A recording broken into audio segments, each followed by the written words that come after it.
कि किसी न किसी दिन इसे जरूर हाय लगेगी। नहीं हरिया, ऐसे नहीं कहते। वह हमारे अन्नदाता है। आखिर उन्हीं के वजह से तो हमारा घर चल रहा है। अरे काहे का अन्नदाता? काम के पूरे पैसे तो देता नहीं है। पूरे महीने मेहनत करके भी क्या मिलते हैं? बस ये 2000 रुपए। इसमें घर खर्च कैसे चलाएं? ऐसे तो हम कभी तरक्की नहीं कर पाएंगे। और हम कर भी क्या सकते हैं हरिया? हमें लकड़ी काटने की सिवा और कोई काम कहाँ आता है?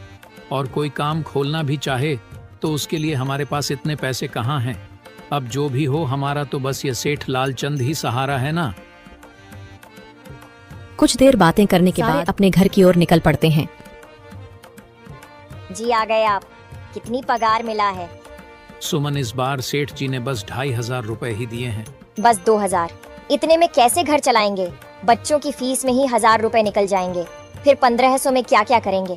अब मैं क्या कहूँ सुमन, अब तुम्हें इसी में ही गुजारा करना होगा। तुम सबसे पहले बच्चों की फीस भर देना, इसके बाद बाकी का मैं देखता हूँ। अजी आप क्या देख लोगे? सेठ जी से पूरे पैसे तो मांगे नहीं गए आपसे? नहीं सुमन, मैंने सेठ जी से पैसों के लिए कहा था, पर सेठ जी ने साफ इनकार कर दिया और कहा, यह लेना है तो लो, वरना कहीं और काम ढूंढ सकते हो। मैं सोच रहा हूं कि लकड़ी काटने के बाद मैं कहीं और भी काम ढूंढ लूं। सेठ जी के यहां से काम करने के बाद मैं दूसरी जगह पर काम किया करूंगा, इससे कुछ ज्यादा आमदनी हो जाएगी। आज ही मैं सेठ जी के यहां पर काम करने के बाद और भी जगह काम ढूंढने जाऊंगा। इतना कहकर रामू काम पर निकल जाता है और जैसा कि रामू ने कहा था, वह लालचंद के यहाँ काम करने के बाद काम की तलाश में निकल जाता है। रामू पूरे गांव में काम ढूंढता है, दुकानों दुकानों पर जाकर लोगों से काम मांगता है, मगर हर जगह रामू को केवल निराशा ही हाथ लगती है। अंत में थक हार कर रामू वापस जाने लगता है। तभी वह देखता है कि अचानक बहुत सारे भैंसों का झुंड उसकी तरफ दौड़े आ रहा है। यह देखकर रामू बहुत डर जाता है।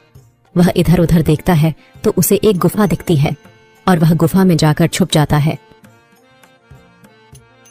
जब भैंसों का झुंड वहां से निकल जाता है तब रामू की जान में जान आती है। हे भगवान, आज तो बाल बाल बच गया मैं, वरना आज तो मैं इन भैंसों के पैरों तलों तो कुचला ही जाता। पर यह मैं कहां आ गया?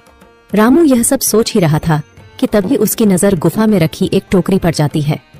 रामू उस टोकरी के पास जाता है। ये कैसी गुफा है? ये कैसी टोकरी यहाँ पड़ी है? इसे मैं घर ले जाता हूँ, सामान रखने के काम आ जाएगी। रामू जैसे ही उस टोकरी को हाथ लगाता है, गुफा में से एक आवाज आती है।